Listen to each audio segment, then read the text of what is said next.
day, everyone. Thank you for joining me today as we embark on the next chapter of an exciting journey together. Welcome to Beyond the Caribbean Cruise Destinations, a presentation series inspired by my own travels. As someone who's explored these vibrant and diverse regions firsthand, I want to take you beyond the traditional cruise itineraries. Together, we'll uncover the hidden gems, immerse ourselves in local cultures, and discover unique experiences that go far beyond the surface. Whether you're a seasoned traveler or just starting to dream about your next getaway, I hope to inspire you to see beyond the Caribbean in a whole new light.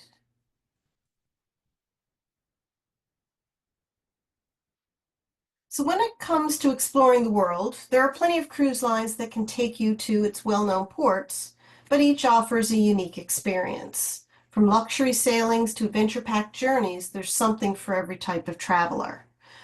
So the cruise lines that you're used to seeing for the Caribbean, they all travel the world as well. So we have major cruise lines like Royal Caribbean, Carnival, MSC, Disney, Norwegian are popular choices for those looking for fun-filled vacations and plenty of onboard entertainment, family-friendly activities, and lively atmospheres. Yes, Disney does sail all around the world, because that's the most common question that I get.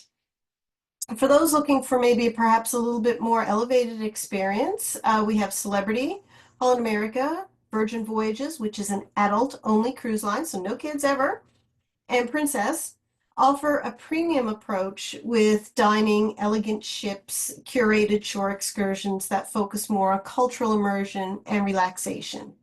They often visit a mix of mainstream ports and lesser-known gems, providing a balanced experience. But if small ships and off-the-beaten-path adventures are more your style, we have cruise lines like Oceania, Scenic, Ponant, and more that specialize in intimate boutique-style sailings or expedition sailings. These ships can access smaller, less crowded ports, giving travelers a chance to experience the world in a more authentic way. And for the ultimate in luxury, we have Azamara, Silversea, Seabourn, and more that redefine cruising with all-inclusive elegance, personalized service, and exotic itineraries that include hidden harbors and secluded beaches, again, that you won't necessarily be able to reach with a larger cruise line. Smaller ships can go to different places, so even if you've been beyond the Caribbean on some of the larger cruise ship lines, you may want to further explore with some of the smaller cruise ships that can get you into different ports than you've perhaps visited before. Viking Ocean is also listed here. Viking, of course, is more well known for their river cruises, which we aren't going to talk about in this series right now. But they do have an ocean-going regular cruise line series of ships as well, so they do sail the ocean, just like the rest of the cruise lines listed here. So regardless of the cruise line you choose, each one offers a different perspective on the world that you're going to visit. So I do often get asked, can I explore on my own or should I do a shore excursion at whatever port it is they're asking about? The answer truly is it depends. So here's a few key factors to consider when deciding whether you want to venture out independently or book some sort of organized tour. First one, of course, is personal preference and your comfort level. Do you enjoy navigating new places on your own? Can you read a map, or are you good with directions to wander away and then wander back and get yourself back to the ship? Or do you perhaps prefer the ease of a guided experience where you don't have to worry about navigation? Same thing with walking or driving. Some destinations are more pedestrian friendly, while others will require transportation to reach the key attractions. So sometimes the key attractions that you're looking for are perhaps not in walking distance. And perhaps it's easier to take a guided tour than to figure out how to get yourself to and from that particular attraction that you're trying to visit. Do you like history and stories? If you love the in-depth historical insights, guided excursions definitely worth it. You will get a local guide who will be able to give you the history, and you can ask live questions too, and get the answers right there with that local tour guide. If you prefer to explore at your own pace, self-guided tours could be a great option. And, it comes down to how structured or self-guided you want to be, and that may change depending on what port you're visiting. So do you like the set schedule, or do you want the flexibility to wander around and discover things on your own? Sometimes you can still start with a structured tour, and there may be some free time afterwards, and especially if it's a walking tour, you might be able to just tell the guide, thank you, I will get myself back to the ship, always let them know, and you can go further explore yourself.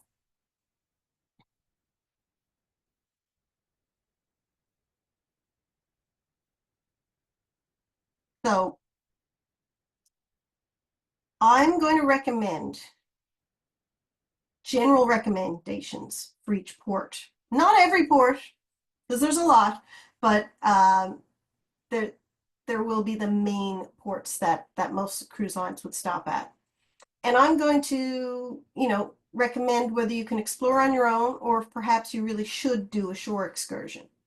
And for each one of those ports that I do talk about, I've listed the top 3 attractions. Not all of those can be explored on your own.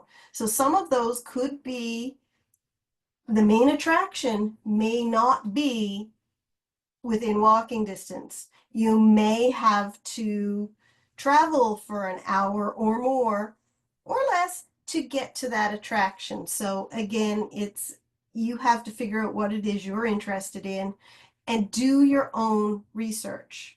Only you know what kinds of activities and attractions match your interests and travel styles. So my goal is to give you the insights and inspiration to make the most of your time in each destination.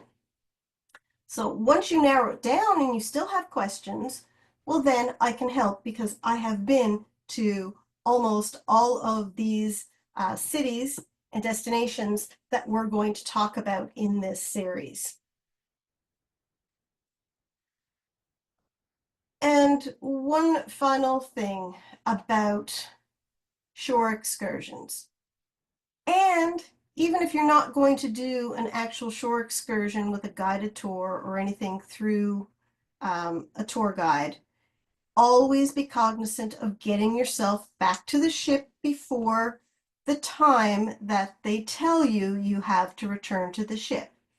Every day there will be a time that will be posted, and you will get documentation every day, whether it's on the app or paper file, that tells you you must be back on ship by.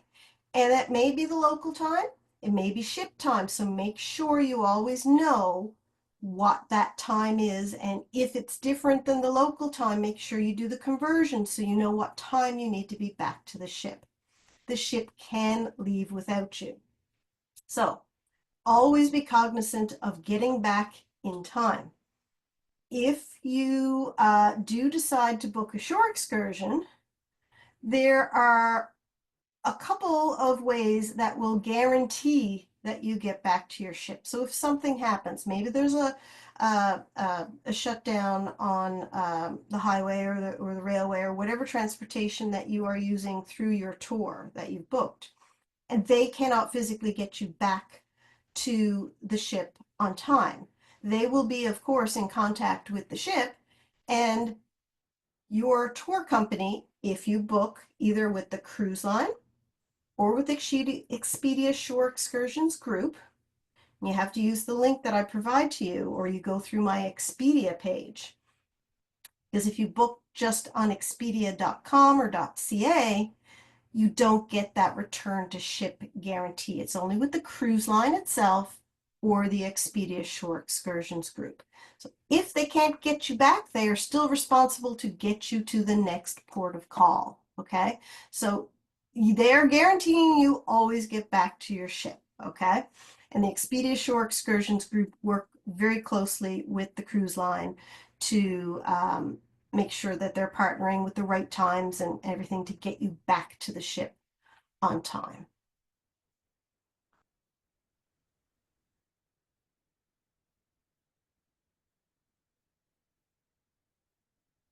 So today on Beyond the Caribbean Cruise Destination series, we're going to talk about the Pacific.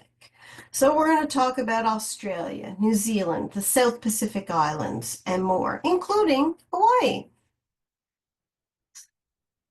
So Hawaii is where we started our South Pacific Australia adventure in 2023. So I thought I would start with Hawaii and work our way down basically through almost everything that we personally visited on that particular cruise. It was two back-to-backs, Hawaii down to Australia and then Australia to Singapore. And this is one of the most beautiful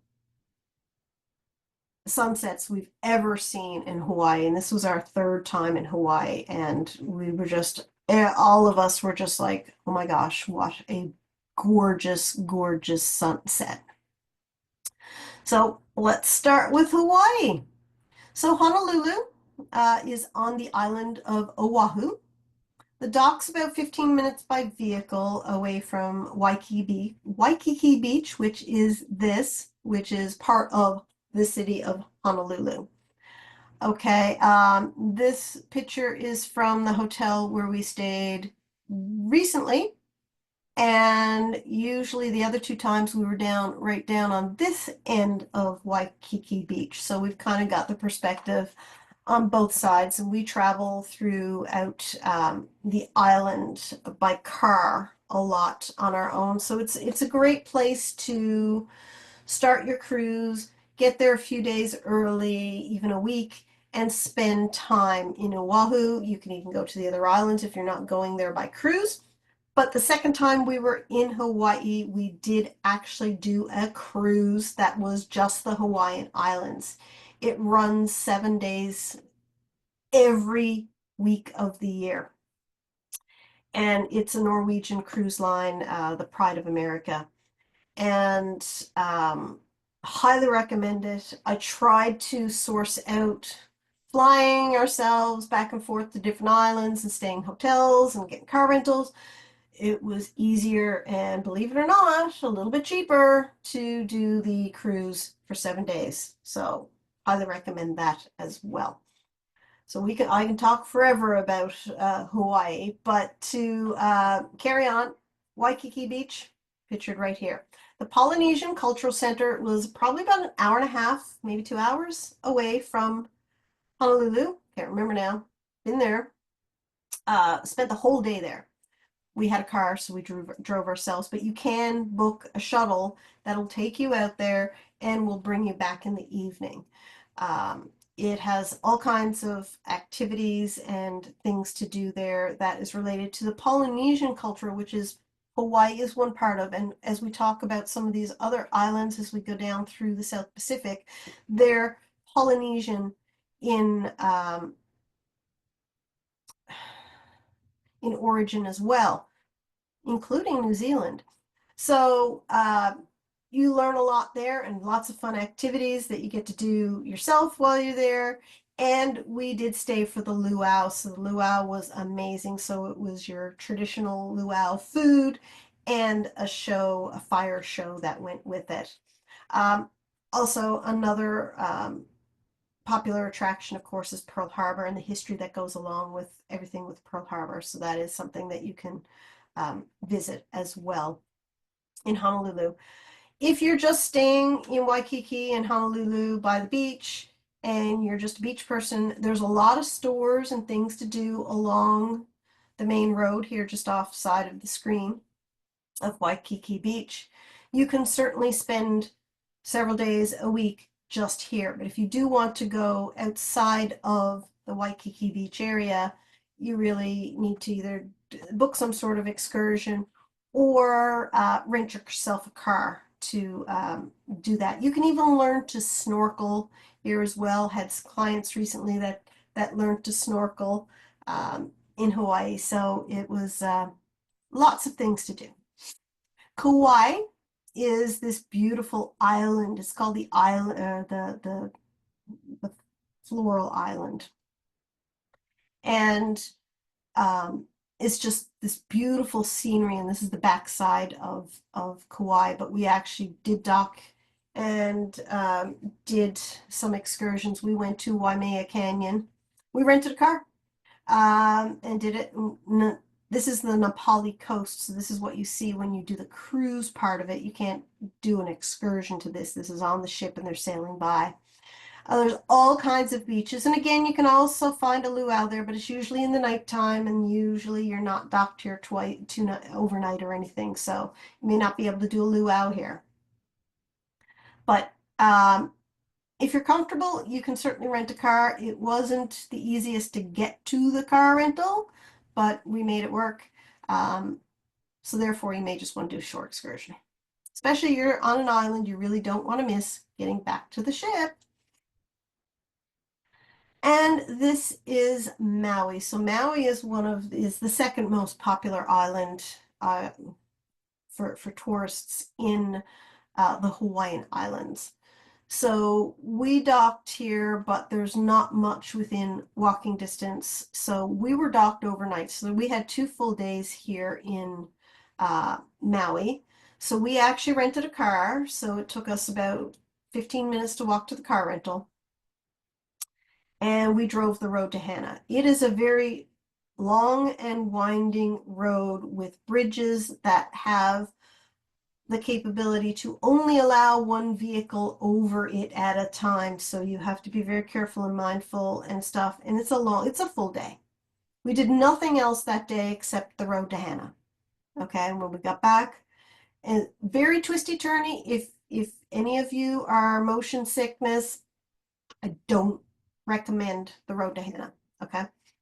The second day, we did various farm tours. We went to a goat farm where they made the cheese, and a vodka farm. That was amazing to learn about the vodka. They're using sugarcane to make vodka there on the island. And again, if you can find a luau, especially if you're there overnight, always going to plug the luau because it's amazing. So again, you may want to do a shore excursion in Maui just because you're probably only there for the 1 day, but unless you're doing that 7-day round trip like we did, you will usually have an overnight here in Kalui. The Big Island is the third most popular island, and really that's popular for this volcano. It's not my photo. Normally all of these photos are my photos because I have been to these places. And unfortunately, when we went to do this particular cruise, it was one of the times in recent history when that volcano was actively pouring a lot of lava out, and there was evacuations in towns and things like that. So for safety purposes, we did not get to go to the Big Island. We got to do different things that you normally wouldn't get to do, so there's always a trade-off.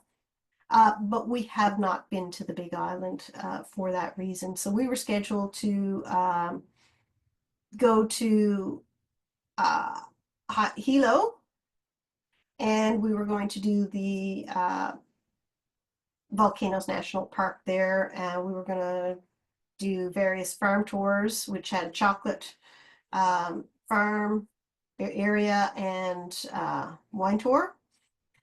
And there's the Akala Falls. And again, if you can find a luau, go for it. But Hilo was 1 day, and then we were going to the other side of the island, to Kona. We did rent a car in Hilo because we were going to be docking again the next day on the same island. So if anything happened and we couldn't get back to ship, we were on the same island that the ship was going to now move to, so we figured we could just drive there and get a hotel and figure it out from there if we had to. So um, that was booked. For Kona, we were going to do a shore excursion because again, didn't want to get stuck on the island.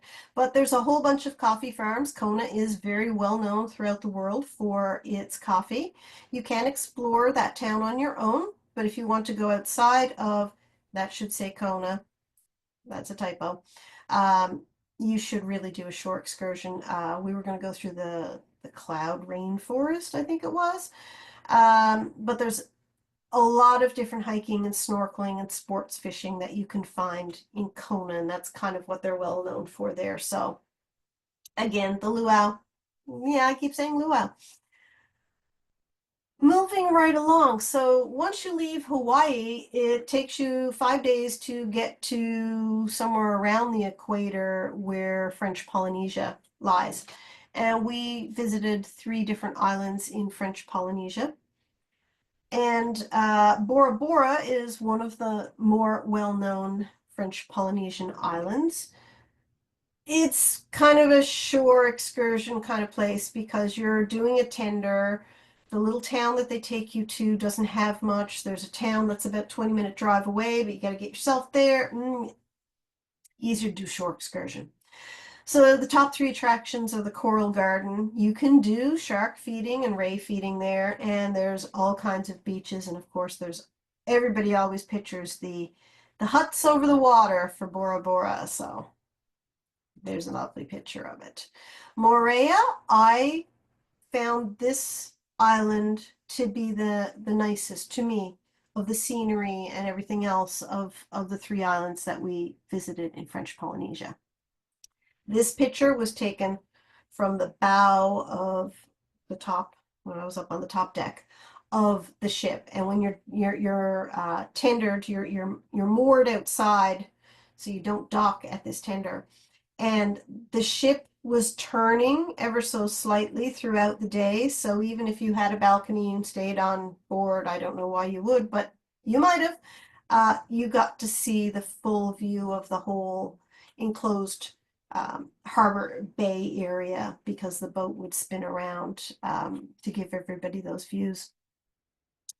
Uh, but shore excursion, again, not much where you are tendered to in the village. Again, you can swim with sharks and stingrays here. We did the Belvedere Lookout. There's all kinds of beaches here, but we did an excursion inland and did the Belvedere Lookout and some other lovely things there. But I was just loved this particular mountain, which again, you see right there, right on the ship. Papeete uh, is the town in the island of Tahiti. So that's the next most known uh, island of French Polynesia, as everybody knows Tahiti. They may not know it's part of French Polynesia, but it is. You dock right the center of town. So you can wander around Papeete on your own. There are things to do there. There's the Papeete market. We chose to do a shore excursion. We went to the Vaipaui. Yeah, I probably said that wrong. Water gardens. This was a little waterfall there at the water gardens. We had some tasting of local food. We did a whole bunch of different things on our particular shore excursion here in Tahiti. You can also do lava tubes here because again, all of these islands are volcanic in nature. And Raiatea was the 3rd island that we visited and we were tendered. And realistically, you want to do a shore excursion on here. There's not a lot to do right there where you're tendered to. The vanilla plantation was lovely, but these are the kinds of all these volcanic peaky mountains with all of this lush vegetation that grows on it from that volcanic core ground earth. It's just the scenery is amazing here. So I highly recommend a shore excursion for this particular island. Now, we didn't get to go to Fiji. Fiji's right up high on the list for my husband to go to, but There's only so much time when you're on a cruise ship, and then we just Fiji wasn't in the cards for this one. But there's plenty to see. Suva is the most popular port. You're going to dock close to town, 5-10 minute walk, so that's pretty reasonable for walking. But there's plenty of different attractions. Snorkeling and scuba diving is also very popular in Fiji. They have a cultural village, which is kind of very similar to the Polynesian Cultural Center that is in Hawaii. There's the mud pools and the Garden of the Sleeping Giant as well. You're mostly going to need shore excursions if you are going to Fiji. New Caledonia is also a popular South Pacific island destination, more so for cruises that are originating out of Australia and or New Zealand. Lifu is where you would be visiting. You're tendered to the village of Iso, which is a little bit far away. So again, the beaches, there's very close to where you're tendered, so you can go to those on your own. But if you're going to Iso and beyond, you really do need a shore excursion. Again, very famous vanilla plantations here as well. The marine reserve for snorkeling and things like that, and lots of beaches. Tonga is, again, more likely if you're just doing a cruise that's originating in Australia or New Zealand. But you are going to be docked within walking distance of the main town in Tonga. And they have lots of different attractions, but you're really going to need a shore excursion. There's not much in the town to spend the whole day at. So the blowholes, there's a beach that's really popular, and the cultural center is I've had clients there and they say it's one of the best cultural centers they've been to. So something to think about if you are going to Tonga. And hey, Australia, this is where most people want to end up if they are going to the South Pacific, and this is our cruise ship. This is the Celebrity Solstice, which we were on for 33 days for this excursion from, like I said, we started in Hawaii and we end in Singapore. So as you can see, we've been to a lot of places as we went down through here. So we're going to go through the places we visited in Australia. There's the bridge right behind us. The Opera House is off the screen this way towards the right in the harbor. Those are the two most popular things in the harbor. And the Sydney Zoo is kind of diagonally over to the right on the other side, so you'd have to go over the bridge. But there's right offside of where we're docked here at port, there are the regular ferries that the city of Sydney runs. They're part of their transportation system. And we hopped on that and went over to the Sydney Zoo for the day. You can do, of course, excursions outside of Sydney, but we do highly recommend that zoo is one of the best zoos we've ever been to. And we've been to the San Diego Zoo, which is supposedly the best in the world. I don't know.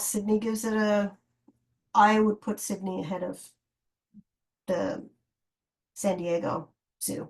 Just my personal opinion. But if you want to see zoos, it is phenomenal. But lots of things to do, walk around and explore the port of Sydney. There's some old breweries and different shops and stuff over here to the left, right under the bridge. So there's lots to see and do and explore on your own if you wish in Sydney. Brisbane, the port is very far from Brisbane. It is a new port that they've built. It's a lovely port building, beautiful new building, but there's nothing out there. Nothing. So you have to do a shore excursion or get somebody to meet you out there to do a shore excursion, because the only way into Brisbane is somebody has to come and take you somehow to Brisbane. You can't even rent a car because it's out there and the car rentals won't come get you. So the Lone Pine Koala Sanctuary is very, very popular. So you can't pet the koalas, but you can be very close to a koala and kangaroos. You can pet the kangaroos. The Gold Coast is the beach area. That's Brisbane is very well known for. And the Australia Zoo, which is different than Sydney Zoo, the Australia Zoo is the Steve Irwin Crocodile Hunter Zoo. So because we did the Sydney Zoo, we didn't do this zoo. But when I go back, definitely doing the Steve Irwin Zoo this time. And the Irwin family are still running that zoo. His daughter Bindi and his wife Terry, Steve's wife Terry, and their son are still running that zoo. Airlie Beach is a very, very small town, but you are basically there to go to the Great Barrier Reef or other things that are not Airlie Beach. The Whitsunday Islands is a popular shore excursion. The Airlie Beach Lagoon is not very big. It was okay. We went to the Great Barrier Reef, so we actually physically got an excursion with the cruise line, and so you're not docked, you're anchored outside of Airlie Beach. And the tour company that was contracted by Celebrity Cruise Lines to do these excursions just come and pick you up in their boat and bring you out to the Great Barrier Reef, which is about an hour and a half, 2 hour catamaran boat ride from where you're docked in Airlie Beach. But really, if you're going to do the Great Barrier Reef or you want to do the Whitsunday Islands, this is where you do it, okay? Because you can still do the Great Barrier Reef from Cairns, but there's more things to do in Cairns, so do the Great Barrier Reef at the other port. If you are doing both ports, if you are only doing Cairns well and you want to go to the Great Barrier Reef, you're going to have to do it from here. You do dock right in the heart of the city, so you can walk around on your own, no problem. But if you do want to do the Great Barrier Reef, shore excursion. We did the Skyrail Rainforest Cableway, which brings you up to the top of a little village called Kuranda. And these are didgeridoos that were in a shop up there. And there's a couple of little tiny zoos and butterfly places and bird sanctuaries, all kinds of different little things, plus the village of Kurunda there as well. It was quite the experience. Highly recommend it. You can also do train up instead of the Skyrail cableway, but we chose the cableway, and I'm a big train fan, but I think we picked the right one. But you could also do the train too. So definitely a shore excursion if you're doing any of that stuff, because it's further away from Cairns. You can't do it easily on your own. Then Darwin's kind of right up, and you got to go up over that little tiny tip in Australia, and you go to the north coast, which is where Darwin is located. You dock in Darwin, and it's a 15 to 20-minute walk. It's easy to walk, but it's long. And Darwin is elevated, so you actually have to get an elevator up from the dock. But it's all there. It's all very easy to follow, and you can go explore on your own in Darwin. We did do the Smith Street Mall. Had lots of shops there. Darwin Waterfront Precinct was where a lot of the bars and restaurants were, and that's what we actually did. We did a walking tour as an excursion. So we started off with the Waterfront Precinct, and we had a beer and food pairing event. And then we did a walking tour of Darwin, which kind of ended up near Smith Street. So we walked back on our own. We told our tour guide that we were going to depart the tour at that time and we would walk back on our own to the ship. Always let your tour guide know if you are going to do something like that. And we did walk back through Smith Street Mall. The Leachfield National Park's very popular, but you do need to do a shore excursion if you're going through there. New Zealand. We were there till very late at night, as you can see. As this is the view as we were pulling away from Auckland, the downtown Auckland.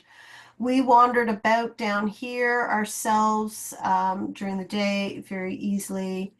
Um, we did a shore excursion that did things outside of Auckland, but we were able to do a little bit of walking around here ourselves as well. That's the Sky Tower you see there in lit up in pink and purple. That changed different colors as the time throughout the day or the night.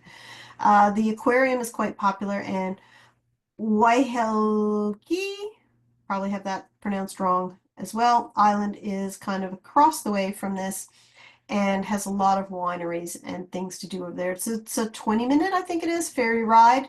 The ferries run from around over here on this side to the left of that photo. And you can kind of do that on your own, but again, be mindful getting back, especially when you're relying on another ferry to get you back to your ship. So you can do that. The Bay of Islands, that is our ship, and it is anchored out there, and you're going to be tendered either to one of those two towns listed here that I'm not going to try and pronounce. We did a shore excursion. There are various beaches that you can see. We did kind of wineries. We did wine tasting. We went to a honey farm, fruit farm, and oh, had all kinds of different tastings of different fruits and things that you'd never taste anywhere else. And the glowworm caves is a quite popular shore excursion from the Bay of Islands. But again, because you're being tendered and you have to rely on tenders, boats to get back and forth, it's probably best to do a shore excursion, especially with the cruise line. We did not get to go to this port. It was Tauranga, and really the only reason this port exists is to get you to if you know what that picture is, you know what that picture is. It is the Hobbiton movie set from the movies The Hobbit and Lord of the Rings. It's about 10 minutes to Tauranga by car from the port. So you can go into Tauranga and wander about there for yourself. But if you're going to Hobbiton, it's about an hour and a half or so away from the port. So you do need to do a tour to go to the Hobbiton movie set. You can sometimes get tours from Auckland that will take you to the Hobbiton movie set, but our cruise wasn't offering that, but other cruise lines have in the past. I don't know if it was a after COVID thing or whatever, but I would have gone to Hobbiton, but we didn't have that option. So there's also a Kiwi Conservation Center there and some hot pools, which are very popular as well. But for the most part, Tauranga, it's because people want to go to the Hobbiton movie set. Wellington in New Zealand, you're docked at the Atoa Quay, and there's a free shuttle service to Wellington itself. Okay, and as you can see, there's a cable car there. You need to get yourself back and forth from the ship to Wellington, but once you get into Wellington, it's easy enough to wander about and do your own thing if you want. If you want to go to the Eco Sanctuary, that is further out, so you have to do a shore excursion for that. But the Botanic Gardens there, and there's some winery and foodie tours that you can do here in Wellington too, so you can explore those options, or like you can do shore excursions. I've included Fiordland National Park because if you're doing a lot of New Zealand, our ports were only the first two. We only went to Auckland and Bay of Islands. Our original cruise that we had scheduled before COVID was going to take us down here to the Fiordland National Park, where you were going to just cruise. So there's no shore excursion. You're staying on the ship, but it's something I wanted to let you know about because the fjords are beautiful. So you can see fjords in Newfoundland. Yes, over on the west coast, we have a fjord, the Western Brook Pond. But More well known for their fjords, of course, is Norway, which we've been, and we'll talk about that on a different presentation, and New Zealand. So the New Zealand fjords are well known as well, and Alaska has fjords. So those are your three fjord places other than Newfoundland with our lovely Western Brook Pond. So you're going to see wildlife, you're going to see beautiful scenery, you're going to experience what it is going down these narrow passageways with these mountains and these gorgeous views along the coast. We have done fjords by cruise in Alaska. We have done fjords by land, by touring ourselves in cars in Norway. And of course, we've done Western Brook Pond here in Newfoundland, which you drive to, and then you have to walk in and then get a boat tour. So done all of them except this one. So I was really hoping to get that one on the list, but didn't happen. So on this cruise, we did go to Bali, which originally wasn't scheduled for the cruise. That was canceled back in 2020. We had an overnight in Bali, and Indonesia is beautiful. It's so different, and you can just see, this is just so different than what we're used to with these Hindu temples. There's temples everywhere, and it's gorgeous, and it's just beautiful. And so there's beaches there. Bali's known for their beaches. Ubud is one of the popular cities that you can go to, and you can kind of explore on your own, but you got to get yourself to Ubud from the port. We were docked. We were one of the first ships that had ever docked there. So that was kind of cool. But highly recommend shore excursions for Bali. Okay. Even though with the overnight, we did 2 days of different shore excursions. And we ended our trip in Singapore, and we stayed a few days, of course, after we got off the ship.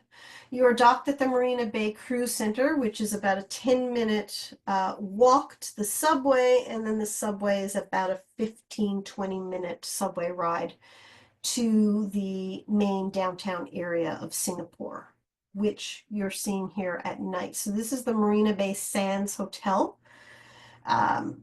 Very iconic up on top on one side, which is this side, faces the ocean, and you see the gardens by the bay, which is a beautiful, beautiful place. Highly recommend going to the Gardens by the Bay. I think there's another picture that I'm going to show you now shortly. You can do a night safari at the Singapore Zoo, which is kind of cool because you can see all those nocturnal animals that normally you don't get to see during the day, but we did see those in Sydney at the zoo, so we didn't do the Singapore Zoo, even though it was originally on my list of things to do. Um, Cleanest city I've ever been in.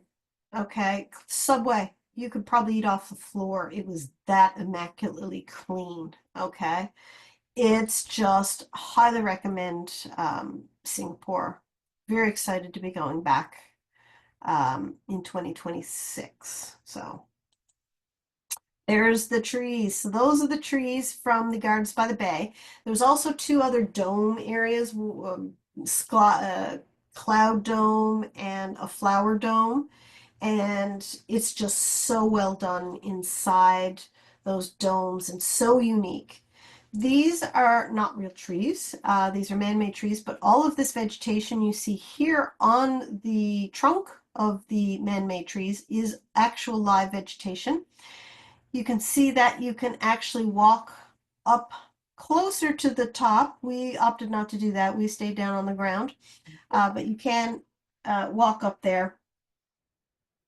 And there's a nightly show where these lights go on and off to a music presentation. It's twice a night that they do this.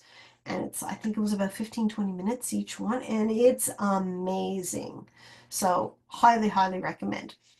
So if you want to book or look at any Expedia Shore excursions, this is the link, the direct link, but if you just go to my Expedia Cruises webpage, you will find your way to the shore excursions here as well. Again, a reminder, these ones will guarantee you get back to the ship as will anything that you book directly with the cruise line. If you have any questions about anything in this presentation series, or any other destination in the world, please reach out. I'd love to chat with you about where you want to go next. This is the Singapore airport. It has an L train that runs through there to the different terminals. And this is just amazing. It turns on at 4 o'clock in the afternoon, and people were just lined up everywhere to see it. And just the place became so quiet right before they turned on this water fountain. And then it just erupted when it turned on, and everybody was clapping and cheering. It was an experience. The Singapore airport is an experience on its own. So I look forward to hearing from you, and we can chat about where you want to go next. Thanks for tuning in. Bye.